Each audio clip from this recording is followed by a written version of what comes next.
Hey guys, it is John C. Morley here, serial entrepreneur. Welcome to IFYL, Inspirations for Your Life. If you're new here, well, just do me a favor, grab your smartphone, launch that camera app, point over that QR code like so, touch the yellow lips, and you know what you're going to get? My link tree with lots of great information to improve the quality of your life because I know that's why you're here. You want to improve your life, and I am so grateful to have you here. Also, I want to thank you that are coming back and watching me, friends, colleagues, and people that support me for quite a long time. This all started as a concept many years ago, and people have been asking me, is the book coming out? Yes, the book's coming out. Just sit tight. I decided that I didn't want to write it every single day, so I actually take out my little pocket recorder and I actually record into it every day, and I'm going to have somebody type it. So that's kind of where that's going. I'm about half done with it, so we're hoping to have it done by the end of the year. The title is 25 Gifts of Inspiration to Change Your Life and everyone else in it you care so much about. What I want to tell you is thank you for you that come back and watch us 1 a.m., 1 p.m., 2 a.m., 2 p.m., 4 a.m., 4 p.m., 6 a.m., 6 p.m. We get people from all around the world watching our show, but not a lot of people watch us live. They watch us on the replay. But I am so glad that you guys make this a part of your life and you choose to apply this great information that we give to you. Tonight, I am very honored to have Annie Delre with us on the show, and she'll be joining us in just a second. But I want to just tell you a little bit about her because, she's got a great personality. She's also an author.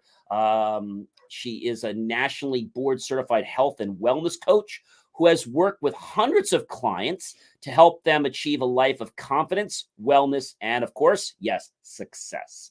Along with multiple certifications, she's earned her bachelor's degree in psychology and a master's degree in integrative wellness coaching. She has multiple certifications, originally from New Jersey, and she's now beaming in to us from the beautiful San Diego, California, her home. So I just want to welcome Annie to Inspirations for Your Life podcast, and let's get on with the interview. Well, Annie, it's great to have you here. How are you doing tonight, or should I say this morning? Because I know it's a couple hours behind, right? It is 1:45 here. All right, so you just finished lunch, and we're going to dinner soon. I'll be eating dinner at like 3. Yeah. Okay. All right. Okay. All right. Well, like I said, you have a tremendous background. You definitely have a lot of great certifications. But every person I speak to, certifications are amazing. But I think in a little bit of a pre-chat we had before the show started, we were talking about why we do what we do, and the fact that we love to help others, and I think that's really a magic bullet. It's how to help people. And I guess I want to ask Annie, because, the biggest help people always want is, I want to do this, I want to do that, but I'm stuck, right? It's kind of like you're in a car and the car doesn't want to start. Maybe you forgot to put gas in it. Maybe it's too cold. Even the new cars do this. And I have to admit, this happened to me. Yes, I'm going to admit this. I'm not infallible. I was I do acting, and I was helping a 501c3 in this play called Flow Follies Flow Around the World. And every night we would, finish the play like 9, 10 o'clock at night, and then we'd go right out to eat. And so there wasn't time to go get gas because most gas stations closed at 11. And so we'd get out of there, be 12, 1 o'clock. I'm like, oh, I'll just get it tomorrow. Tomorrow comes, oh, I got to get in. I get in, we get out. It's like, so on Sunday, which was our last day, it was a matinee, the senior show. And I had 27 miles left in my car. So I figured, I'm great. I don't have to worry about it. I'll take care of it when I finish the play, maybe after the party. I got plenty of time. It's not 27 miles to get home from Franklin Lakes. I said, it's just around the corner. I'm only in Oakland. So I get in my car and I press that smart start button, and it does. I was like, maybe I didn't press it right. It's like, something's weird. So I said, well, the gas tank says that I've got plenty of gas. I wonder what's going on. So I said, well, let me give it a minute. I'm not a car person. I'm an engineer, degree in psychology, NLP, clinical hypnosis, and also marketing specialist. But I don't know anything about changing the oil. I have put in my own windshield washer fluid, and I know to spend the extra $2, you can get the pink kind so that it actually puts a nice coat on your window, and I was so proud to do that. But anyway, I I went to start my car again. I said, "All right, I think the car is not starting." So first thing I said is, "Chi, am I going to get any help out here?" Probably not. So I said, "Let me go call the roadside that comes with the car." Now you know that they're gonna take hours to come. It was about 4 o'clock, 4:30. I said, "I'm not gonna get home anytime soon. I should just Mhm. whatever happens, happens. I'm in no rush. They're not coming early. Whenever they come, they come." Yeah. I put the ticket in. They were very nice. Hung up, and I called. I think it was my mom. I was telling her about the play. Didn't tell her I was stuck. And literally, I was on the phone. Not even 10 minutes. Can you pop your gas tank? So, what? You need gas, right? I'm like, yes. He's like, okay, we got you. I said, I just called to yeah, I was on my way home and I just got the call and I was like, wow. So, I think if I would have put the inhibition that, oh my gosh, they gotta come in 5 minutes, they wouldn't have come for 2 hours. But when we put it out to the universe and we say, hey, when they come. Yeah. And I got the gas and I was only inconvenienced for about 15, 20 minutes from when the incident happened. What? A miracle, Annie. Yeah. Once you release that grip and you're in the acceptance stage, all right, this will be a few hours. It is what it is, what You've it got to is. ask, you got to believe, and you got to receive. But allow it though. So the question I Yes. have for you is, and I'm sure you've come across this with many people, whether it be mental patients or patients that are just frustrated with their life, or the person like myself that couldn't get the car started. Right, we're stuck, and so we get stuck in life.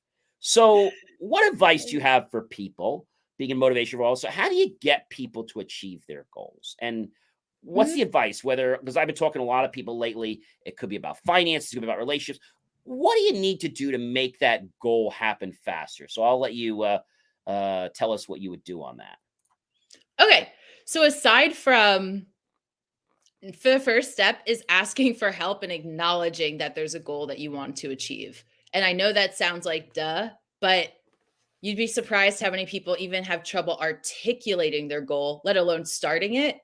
And the other thing is, I'm sure you've heard the phrase of, I hope I'm looking at the camera, by the way. uh, you heard the You're phrase, perfectly in camera. okay, thank you.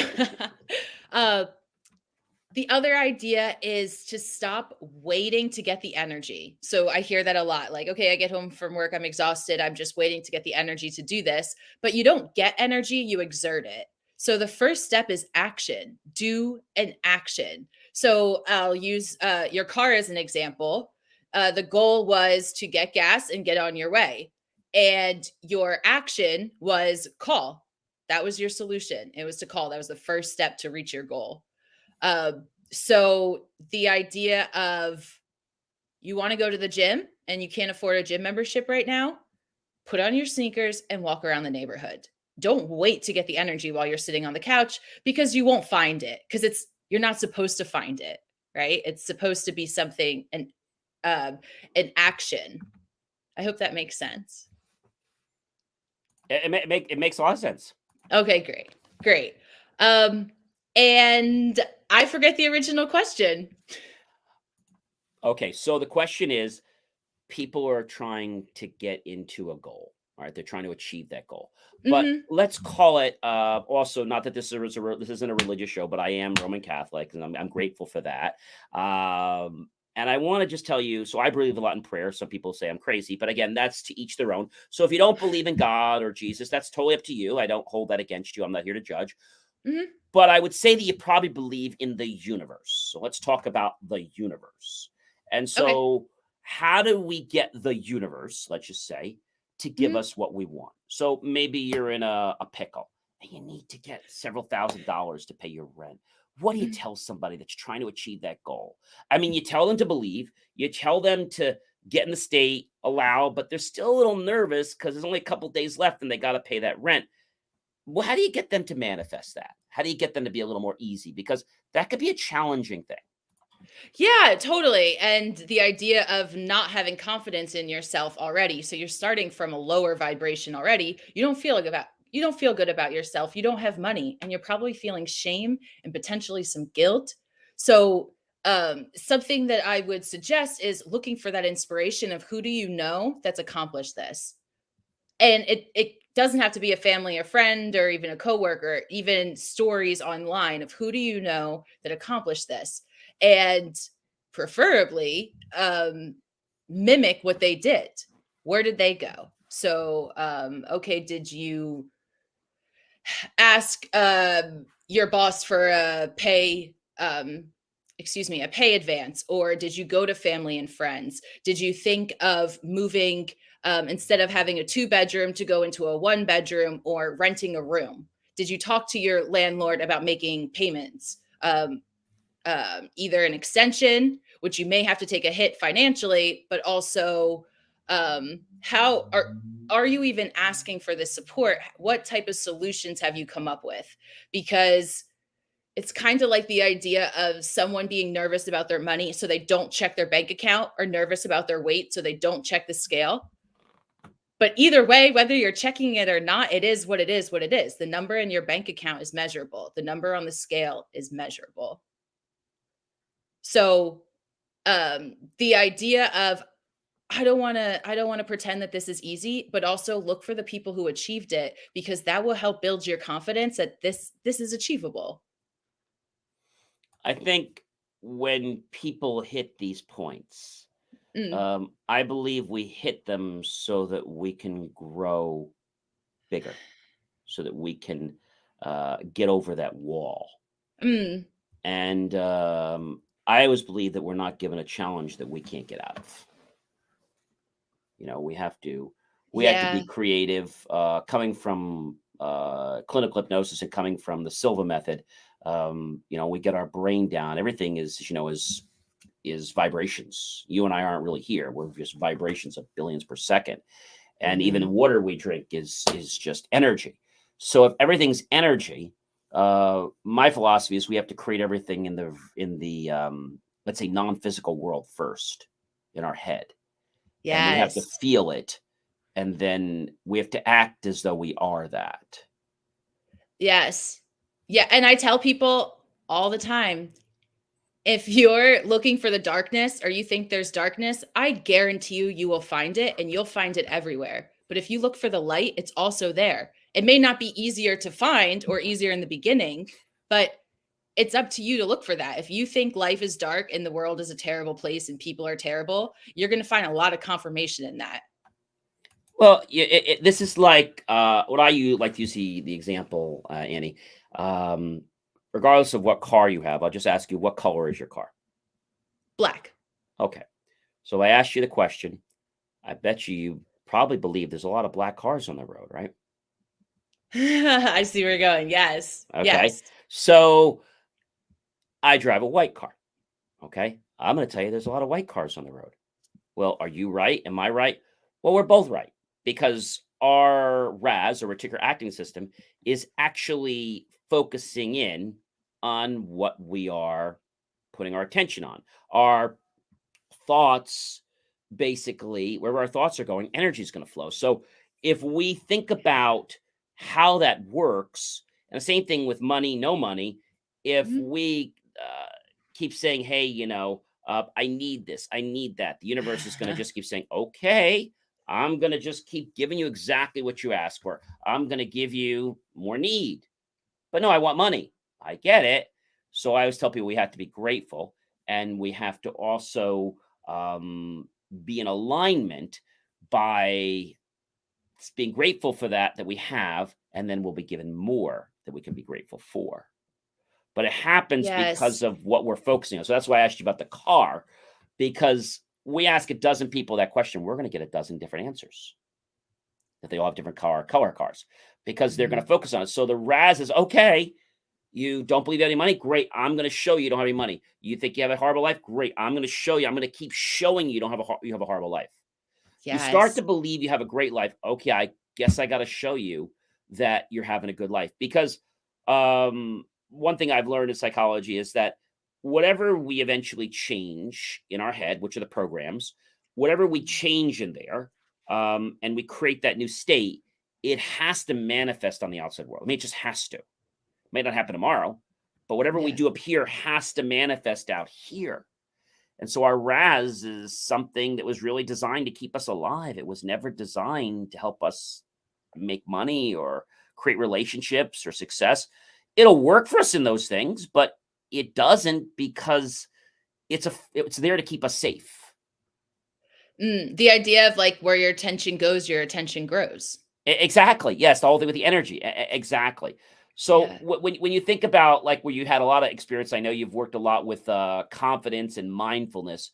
Um, Mhm. what's the real key to get people to be mindful as opposed to motivation? Like if you had to explain the difference between what's the real difference between those two? That's a great question, and actually, I'm also certified in NLP and hypnosis. So, Wow. I know when you said Yeah, that, I was cool. like, that's one of my many certifications that I mentioned, right? Um, but And I the should tell you, idea, I got that certification on accident. I was at my college. No, here's what happened. True story.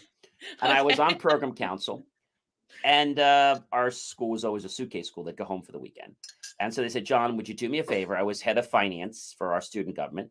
hmm We've already approved the check. Don't worry about it. Just we need you to give these two checks out to the entertainer. Ooh, how much? It's just 40,000, 20,000 each check. So I'm like, $20,000. How long is he here? Oh, just 90 minutes. So I give him 20,000 when he starts and 20,000 when he's done. Yeah, that's right. So I did some digging to find out who this guy was and why was he getting $40,000 from our school and schools across the country, Yale, Harvard, etc. So I did some digging and I found out, aha, he's a stage hypnotist. And I read what he did. And when he came to the school, and I won't say his name, but I went to him. He's retired now. hmm And I said, I said, it's an honor to be with you today. I said, but I want to let you know something. I have your two checks.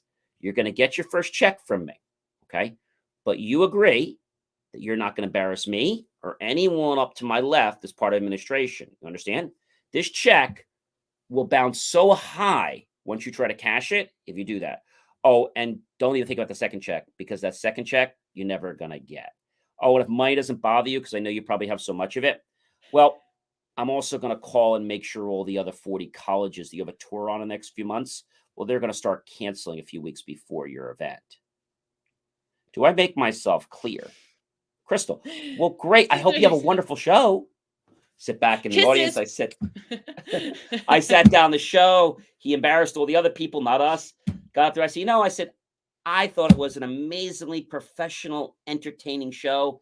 And I'm going to recommend that we put another 30 or 50,000 in the budget for you next quarter. He said, well, thank you. I said, so then I decided that I'm going to buy one of his, at that time was tapes.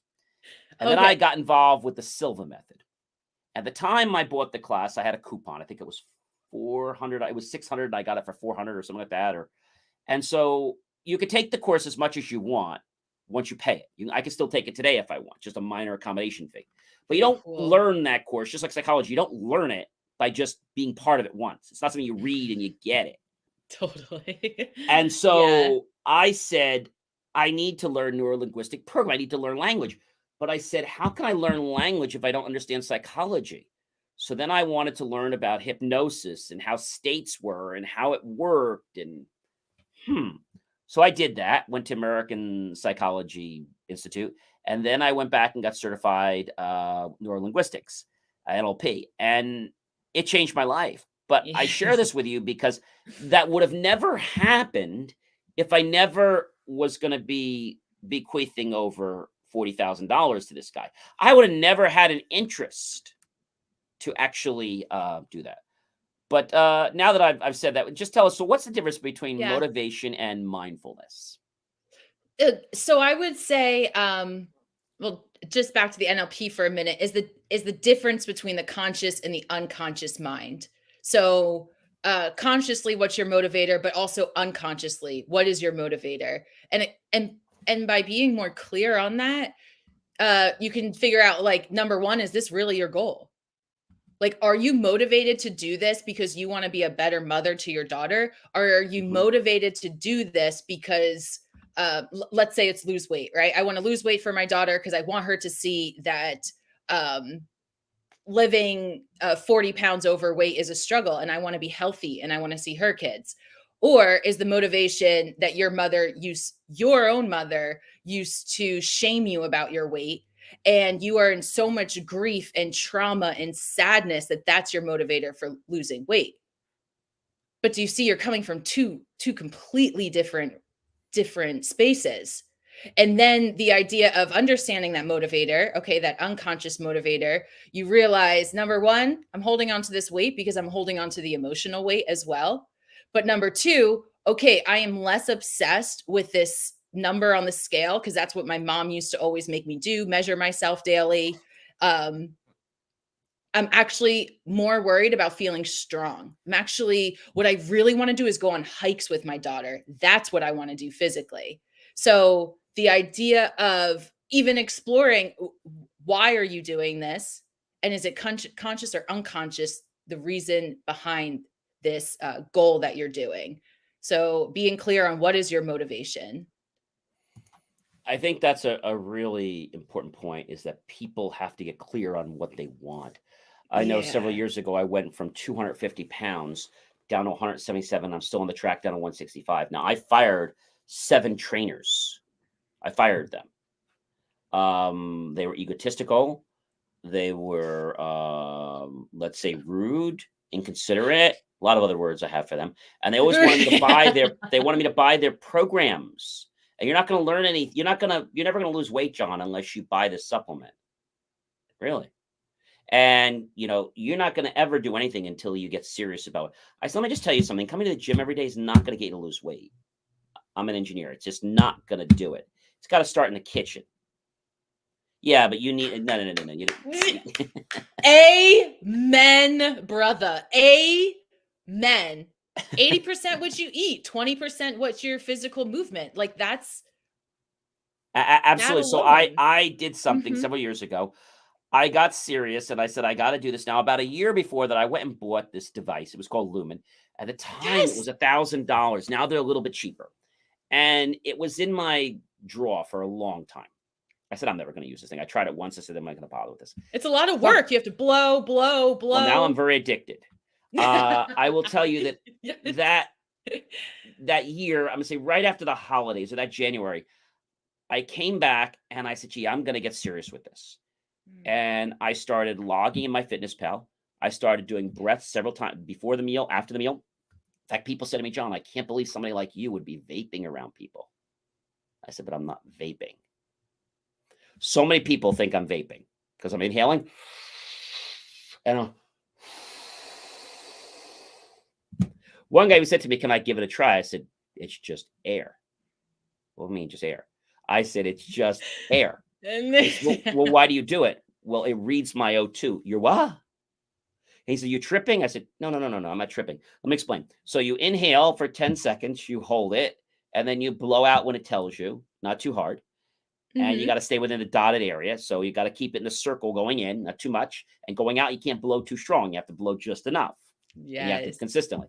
So then if my O2 is actually high, I'm burning carbs. If my O2 is low, I'm burning fat. So you want to be around between a 1 and 3 in the morning, and the afternoon, you're probably going to be higher when you have something.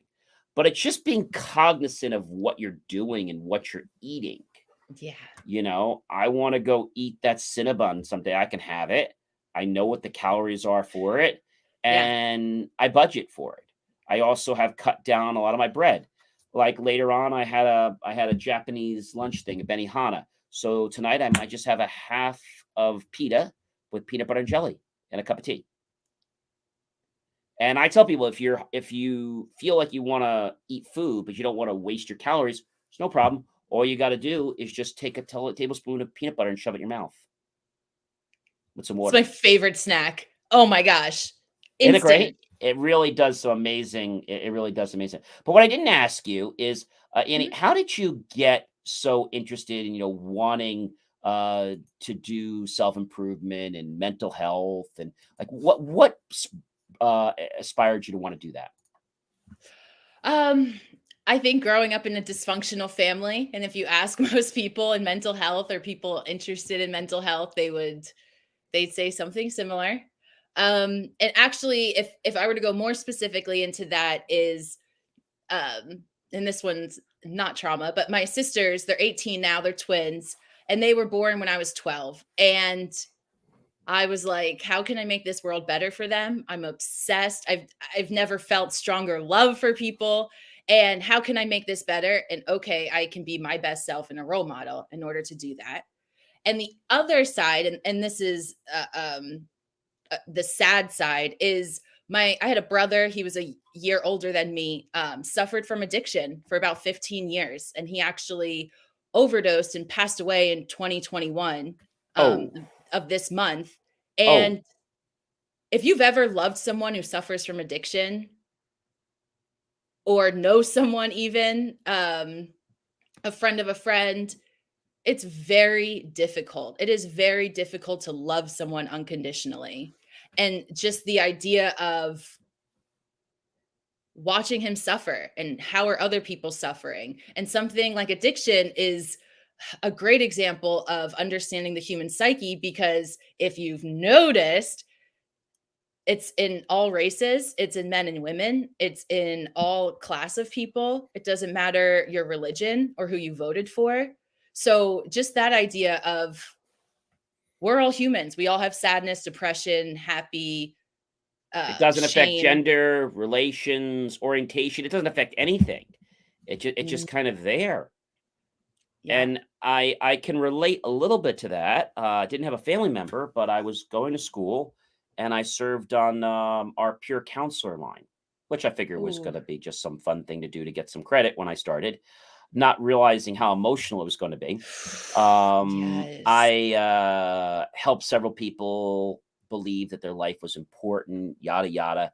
Well, there was one kid that I actually met, not at the line, because I would volunteer some Friday nights from like, I think it was like 8 to 11 or something like that. I would do 8 to 11 on Friday nights. And so this one kid I met, I think it was my sophomore year on campus, and his parents were both dentists, and he was very nice, but he really didn't want to be really talk to too many people. And I noticed he had some kind of an issue. I wasn't here to judge, Mhm. and was just trying to be friends. And he had no interest in being friends. And his parents are like, you really should be John's friend. He's so nice. Yeah, I don't want to bother.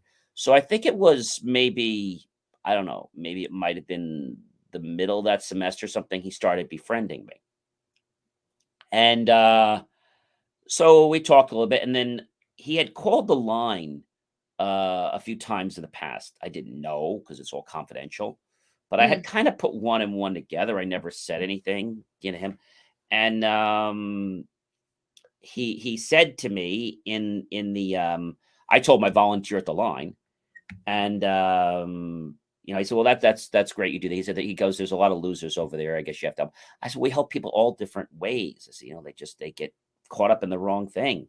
Ugh. And so I had learned from the conversation we had with him that he tried to slit his wrists many times. So it was funny because I usually didn't associate with anybody outside the line. Like, I didn't look for people, but we had become friends not because of like, he just met me in the blue. And then when he found out that I was on the line, he wasn't pleased about it, but I wasn't gonna lie to him and tell him that I wasn't there. He's like, "Are Yeah. you one of those idiots that work the line on Friday?" I said, "Yeah, I give my Friday nights to try to help people." He said, "Yeah." He says, "That's a shame that you waste your time." You just let those people just finish their life." I said, "Well," I said, "That's not what it's about. We wanna try to help everyone." And he's like, "Yeah, they're all mental cases, right?" I said, "Well, they're all going through some challenges. It could be the fact that they're feeling sad that they're not with their parents and they're separated, at college, and they're separated from the Yeah. family and stuff like that." And so we had become friends. I think it was right around the end of sophomore year, junior year. And when we got to, I think it was either junior or senior year, he had invited me to come back to his place before the holidays. So I said, okay. And I did, Oh. and which was very nice to be friends Oh. and all. Mhm. And I did. And the train back then was not very reliable. They had to change from, let's say, diesel to electric. Now the whole line's electric. And so my train was going to be late because there was an issue. Well, I tried to call him. He didn't answer. I didn't have his parents' number, nothing. So I was supposed to get there around, I don't know, 1:30. I didn't get there till probably around 4:30. Oh, wow. Well, there's not much I could do. I left a No. message. I mean, there's nothing I could do. And so Yeah. I said, I didn't know how to look up his parents' number. I mean, they were all private. It was like I called non-published and they said they'll get back to me in a day or so. I said, a day or so? And there were a lot of dental offices. I had no clue which dental office that they worked at. I had no idea. And I didn't even know his last name that well. And so but we were Oh gonna my spend the weekend God. together, hang out, and just kind of chill. And so his parents come to the train station. I think it was about 5:30, maybe or so. I think I might as well just wait here. I spent all this time. Why, And it was only like 20 minutes from home. I had to go one more stop past me. So I hung out there about 5:30. His mom came. She says, "Oh my gosh, John." She says, "So you're still here?" She said, I said, "I only got here about an hour ago." She says, "Oh my gosh, you were doing it 1:30." I said, "Yeah, I know." I said, "What happened?" I said, "Well, there was an issue. The train didn't connect on time. They didn't change the engine. The conductor didn't show up, and they couldn't change the train from diesel to electric. And I'm just sitting in the train with no lights." "Oh, that's terrible." She said, "Listen, did you eat?" I said, "No." I said, "I didn't want to eat that wonderful food on the train." "Oh," she said, "you must be starving." I said, "I am." She said, "Well, great." She says, "My husband's in the car." She says, "We'll drive you home." And I said, "What about?" And I mentioned her son's name. She says, "Oh," she says, "Well, come home." "Yeah, we can talk when you come home." She says, she didn't say anything to me. She just said, she says, "Let's let's have some dinner and you can catch up when we get home." So I wasn't really sure what was going on. She gave me dinner and she says, "How was dinner?" I said, "Dinner was amazing." I said, "Where's your son? Didn't he want to eat?" "Oh, he ate before. He's good." I said, "Okay." She said, "Do you like pie?" I said, "I love pie." She said, "Well, we have apple pie with vanilla ice cream." And I was like, "Oh my gosh, who doesn't like vanilla ice cream on warm apple pie?" She's like, "I just made it yesterday." I was like, wow. So I had a piece of apple pie. She's like, "Oh," she's like, "You want a bigger piece than that?" I said, "Well, it's not." She's like, "Yeah, definitely want a bigger piece." Like, all right. So I had the big piece. So again, we're laughing, having a good time, and I'm still waiting like for her son. And I said, "Well," she's like, "Well, we'll go upstairs. He's probably just busy, finishing up his work or something." So I'm still not catching this, but I'm not feeling right about what's going on here. They didn't say anything was Oh gosh. wrong, but I'm not feeling like something feels off to me. They're always Yeah, it's nice to me. shady. Yeah, well, they were nice to me. They offered me food. They always offer me food. So that was Mhm. when even they came to visit me at school, they would take us out to dinner and they would pay. So that wasn't, shady. That was normal. And so I get upstairs and there's an envelope on his desk. And I walk over there and I said, "There's an envelope." She's like, "Yeah." She's like, "Go ahead." I said, "The envelope's open." She says, "Well, we opened it already." I said, "Oh, okay. Um, who's it addressed to?" She said, "Well, it was addressed to you."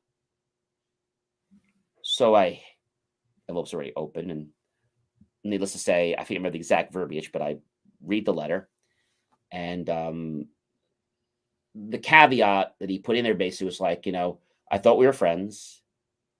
Even you didn't want to waste your time to come and see me for a weekend. I really must be a loser. I've had it, and this is it. I'm saying goodbye."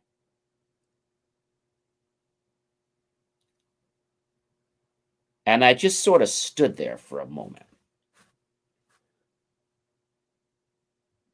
And I just said, where is he?" She says, "Well, he was in the hospital and he's probably on his way to the funeral home now." She says, "We would have picked you up earlier, but we had to take care of this, clean up the mess, and then the hospital, and then we didn't know so we came to figured you were going to still be coming. We had no idea." She says, "You know how flighty our son is?" I said, "Yeah." I said, "I promised him I was coming. I know." She says, "But he's had people like this in the past, and then they don't I said, "You've known me for how many years?"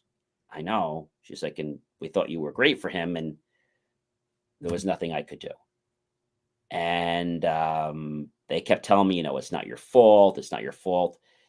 And so we were friends. And in fact, the school where I went to, his roommate, which I thought was kind of, this is the deal they do, they get an automatic A whenever that happens. Now, I Uh, get it, but that's how that works. You get an A pretty much when that happens. It's just a mm. thing that they do. And it just gave me a loss for words, Annie.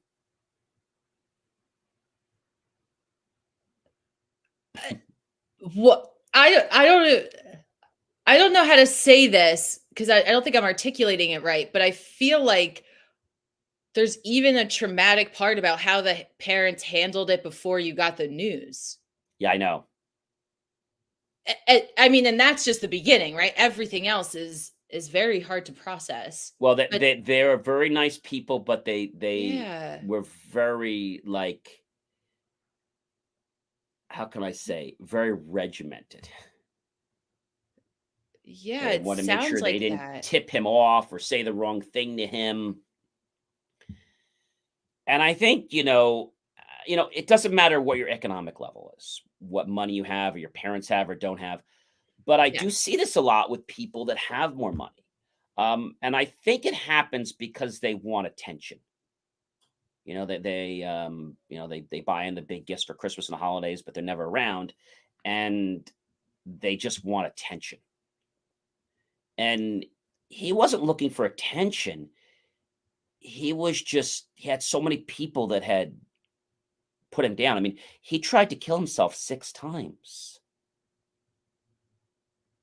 And when he had called the line and I convinced him not to slit his wrist, he was feeling great. And, I told him, if we have any more issues like this, I'm going to have to refer you back to med team and they're going to give you some medicine. He's like, "Well, I don't want that." I said, "Well, you can't we can't find out you're going to be slitting your wrist." I said, we can't find that out."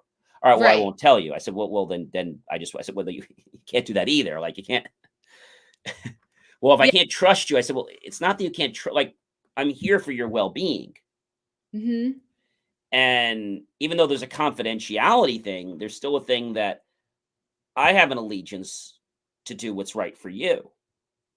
And a mandated reporter. If you're gonna hurt yourself or someone else, you have to report it. It's just what it is. I know. I know. Like, as a society, we decided that's the right thing to do. Whether it is, I mean, I get it, but I just feel that he had there was just we took him so far and he still wasn't, like, recovered 100%. He seemed much better, but the fact that that was still in the back of his mind, I didn't even know that was in the back of his mind anymore. Mm. You know what I'm saying? Yeah, you thought you were He would mhm. call the line just to talk, and I was like, "Well, we're not like, we're here if you," like, I was like, and I told him, "If you wanna talk," I said, "we can talk outside the line, but if you're calling regarding an issue." "No, I just wanna shoot the breeze with you," and that wasn't what the lines, we're not there, we can't do that. And No, so I said, "I yeah. could hang out with you after." And he's the only student I ever hung out with outside the line because I didn't look for people to, but we became friends outside of the line, and then he learned that I worked for the line, and it was just a whole, so that was a very hard thing, Yeah, that's a really hard, situation, story, the experience experience. experience to have, and a really, and I feel like there's 2 things that could either happen in that is number 1, blaming yourself and living in that self-pity and, like, sadness and I got out sulking. of that mode immediately. As soon as I realized it was not my fault, like, I'm like, I didn't do, like, it wasn't my fault. It was not my It's fault. In the beginning, I could have blamed myself a little, but after a week or so, I started realizing this really wasn't my fault. This had nothing to do with me. But it's totally. hard to not believe that when it just happens. So you go through that phase and then you go through a denial phase. And then I was like, well, wait a minute. Like, what am I really doing? And what I'm doing is trying to find excuses, but I got to realize that it was really not to blame anybody, but he made that choice. I called, I left a message, and he never checked his voicemail. Yeah, and the idea of what can and can't you control. You can't control the train. No, and the parents were like, "Why were you late?" I said, and she's like, "You know how he counts on you to be on time." I said, "It's not my fault." She's like, "I know." She's like, "But, he gets so upset when you're late." Okay, thanks for laying it on thick. No, but I get it. I get it. It's like, Yeah, they're they're in a tough position. If they've experienced this 6 times around, oh wow. um, like, if these parents, if he really did have 6 attempts, like, they were probably on guard. They probably Well, they tried to did. have They kid had him lock. on. They were on guard all the time. He could Yeah. never lock his door. They were always like trying to involve him in things, which I think was great. The family was trying to do what they did. I don't know if he had a brother that had a problem. I don't know. I didn't get that far, but Mm, I'm guessing that he had a brother that took his life. This is my guess. Because they just seem to be very staccato and all their like they seem very like prepared in how this works. Too prepared. wow. So, I think people need to understand that when things like this happen, it's not your fault. It definitely is not your fault. And if somebody tries to make you believe it's their fault, well, they're the hypocrites. They're the ones looking for a scapegoat. They're looking to blame someone. And in this Mhm. case, it was not a blaming thing, but like you said, it was a circumstance beyond our control. There was nothing we could do. But I think in life every day, you know, when I recalled going back to even, and I went to parochial grammar school, private parochial high school, private college. I remember the first day going to school when, the big thing was just trying to see how many people you could become friends with. But it was different back then. It was like, you were so hypochondriac that you judged every little thing. Today we'd call somebody like that neurotic. Like, you don't like, oh my gosh, like, did the person wave to me? Did they smile at me? What did they say? Did they say 2 words? Like, are we still friends? Like, what did they say? Or did they say it with the right tone? Like, you drive yourself nuts. Totally. And I think that's a common thing in high school. And I said for the schools today, they should have a program in place that gets them to understand that it's all small stuff and that they need to not put so much energy in it Ooh, because you got people that are literally judging their whole life on just somebody they met in 10 minutes. And I yeah. think that could be a problem. But mindfulness and getting people to understand that they have a purpose.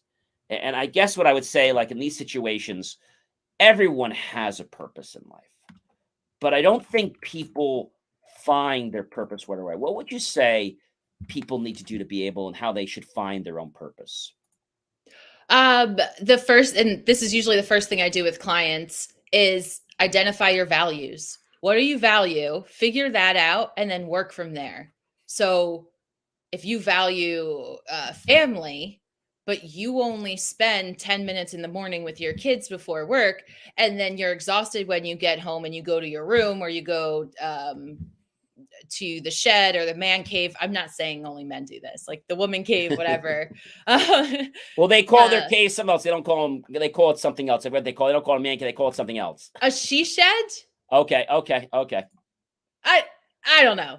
Someplace that's, you're not really you say one thing, the cognitive dissonance, you're saying one thing and you're doing another thing. So you say you value family, you're spending little to no time with them, you're sleeping in on the weekend so you don't get those core hours that they're around. And then you're wondering why you don't feel good about yourself and you don't know your purpose. Or I value creativity and you don't do anything creative all day. You go, you sit at a desk, you may be in a cubicle, you punch numbers into a screen and then you go home. And you're not playing music, you're not doing art, you're not getting in nature, but you say you value those things. So no wonder you're not feeling great.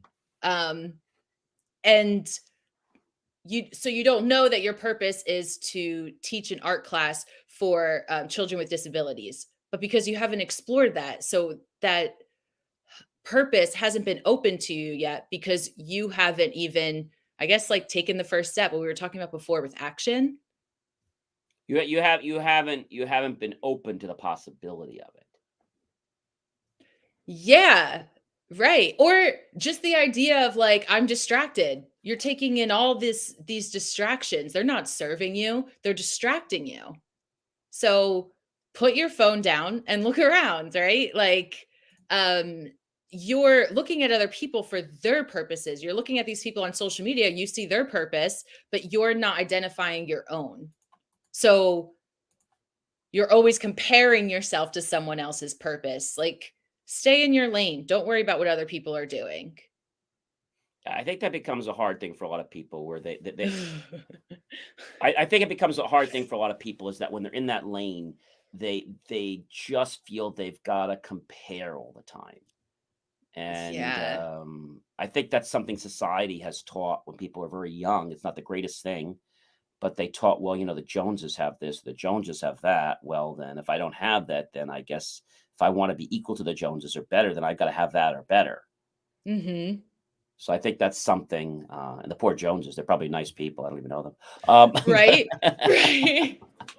It's like saying the Smiths. You're like, I'm Right, sure right. I there's know the Smiths Smith. I out know the there that Smiths. are They're very nice. nice people. They have a nice family. But I think, and we're almost out of time here, Chad. I've really enjoyed our time here, Annie. I mean, I think Thank you. people need to realize that life is meant to be lived, Ooh, and yeah. that you have to make a conscious effort to get what you want. I always say no one's going to save you.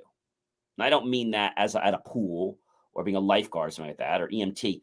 I mean no one's here to save your life. Okay, that's up to No, you. You've got to totally. do what you need to do. Now that's not being nasty. That's just saying that everybody's busy and they're not here to save you. And when you have the approach that you don't expect people to save you, if they do, that's great. It's a bonus.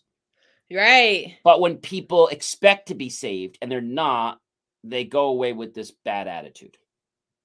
Yeah, then you're a victim. And you can be a victim everywhere. You can easily find a way to be a victim in every situation.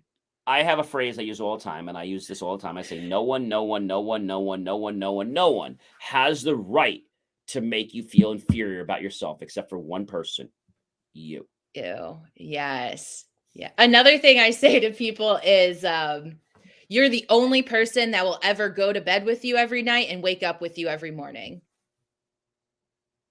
Okay. So the idea of no one's holding your hand every day. No one's going with you through your day every step of the way. It's up to you to not eat the donuts every day. It's up to you to get out and walk. It- Right. Like we were saying in the show before, when you Mhm. make a choice to do something, it's not that time, it's a life change. So somebody says to me, they want to stay this weight. I find it to be a joy to log my food, to watch what I eat. I can still eat anything I want, but I find I don't have the interest. And if I really want something, I'll go have it. I'll just see. I always say, "Oh, that's very expensive for me." He's like, "What do you mean?" And I said, "Well, they're paying the dinner." I said, "No, you don't understand. When I talk about expensive, I'm talking about calories." Oh, you're one of those nut jobs. Well, yeah, I log calories. And I just believe that when we make something part of a routine and we actually become committed and we get passionate about living that kind of life, like you Yeah. said, so we can be healthy, so that we can do the things we want to be able to do. Losing from 250 down to 177, climbing the stairs for me is a piece of cake. Like I actually enjoy climbing the stairs, Mhm. and I look for no elevators. I try to always use the stairs if I can.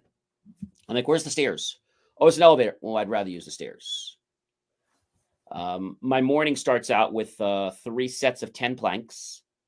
Ooh. Then I do 30 toe touches and I do 30 heel ups.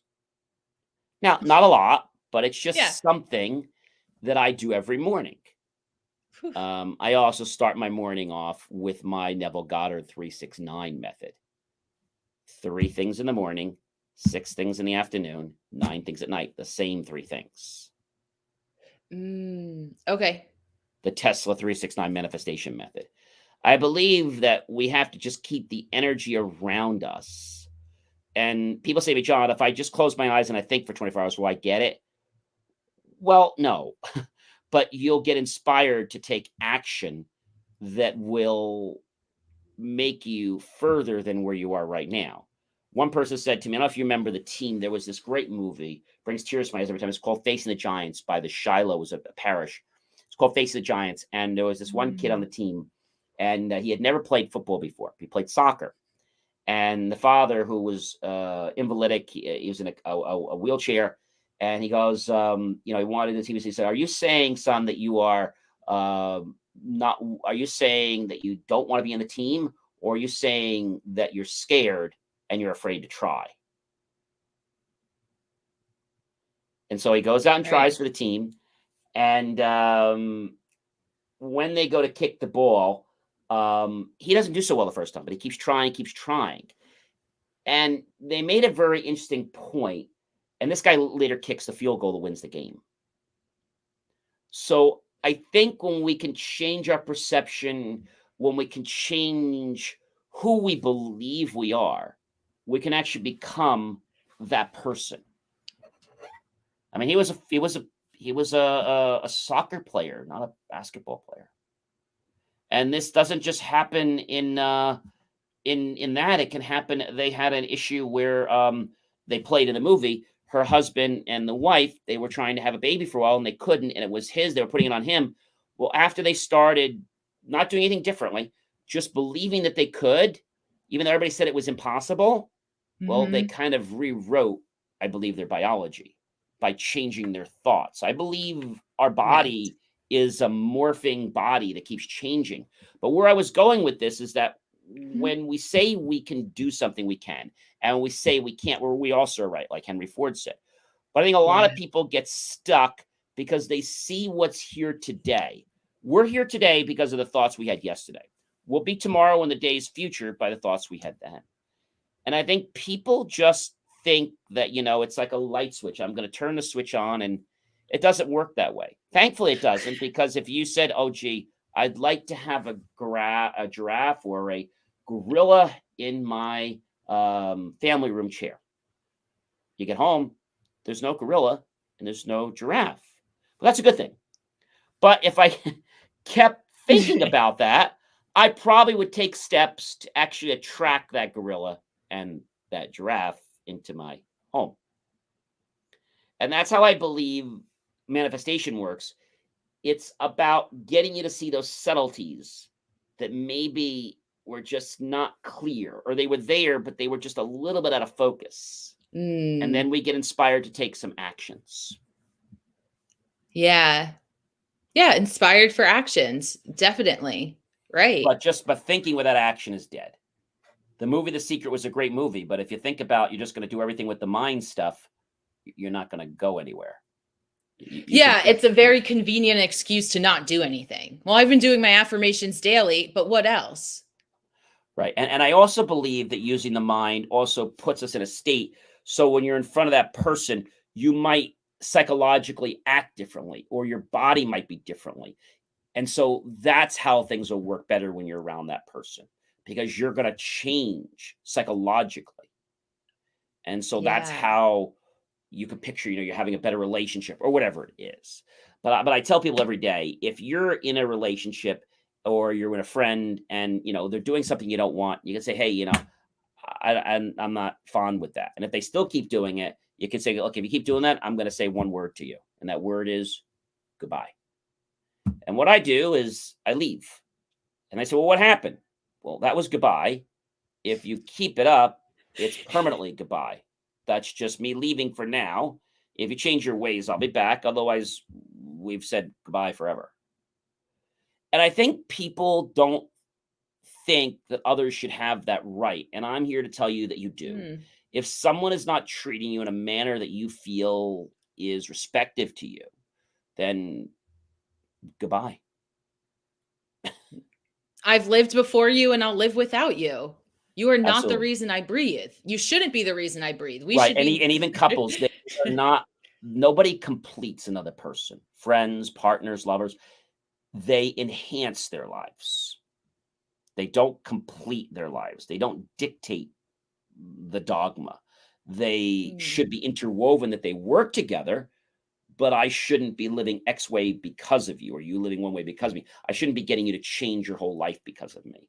And I think that happens a lot in marriages, and then they go south because, oh, I changed all these things. I can't watch football. I can't do all these things. And I did this all because of you. And now you're blaming that person. You have that resentment against them. resentment, totally.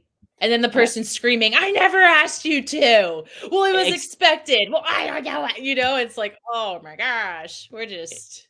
it is crazy. So Mhm. I know you wrote a book. I can't mention the title of it, but I would definitely tell you to check out Annie Delre's book. She has a great book that she has published, and it covers basically the stuff that you think you know, but you don't know from a young age. The things that Yeah. we, I guess, take for granted in life. And if we could just make the time to realize that everything in life, don't sweat it. It's all small stuff, and just don't sweat it because that's what all it is. Annie, it has been an amazing privilege, a pleasure, and honor to host you this evening.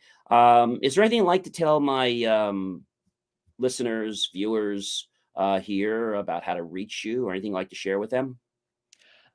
They can go to my website or my LinkedIn or my Facebook. They're all my name. So ANNIEDELRE. Website's anniedelre.com, Facebook, Instagram. That's There's pretty no one easy. else. Excuse me, I'm sorry. That's pretty easy. So literally no one else in the world has my name. If you look up my name, it's only me, which could be a Wow. bad thing, right? No, I'm just kidding. I have nothing to hide. I got nothing to hide. So, That's pretty yeah, remarkable. I don't think I've ever met anybody with the name Annie. I've met someone with the name Del Rey, but nobody with the name Annie Del Rey. isn't that wild? Yeah, very interesting. Again, it has been a privilege. It's been a pleasure. Ladies and gentlemen, I do want to thank you guys for joining us. Be sure to like, love, support the channel. Definitely comment below. Tag your friends, colleagues, and associates. Share this out with everyone you know on social media. Go to my YouTube channel, John Space E Space, MRLEY Space, Serial Entrepreneur. Look for that key phrase, Scalp Keeper Content Free. Click on the PayPal button. Make the choice. Buy my team and I a savory drink, a bowl of fruit, or how about a delicious piece of cake? Either way, you know we're all going to be grateful with those pennies and dollars. We're an investment to new hardware, new technology, new equipment, new software, even new facilities to give you the most jaw-dropping, motivational content that I have to say, ladies and gentlemen, is going to rock your world. Are you ready to change your life, or do you just want to wait on the sideline for someone else to tell you it'll change someday? That someday, my friends, is now. Take action and start living the life that you have always wanted to live. It's up to you. What are you waiting for?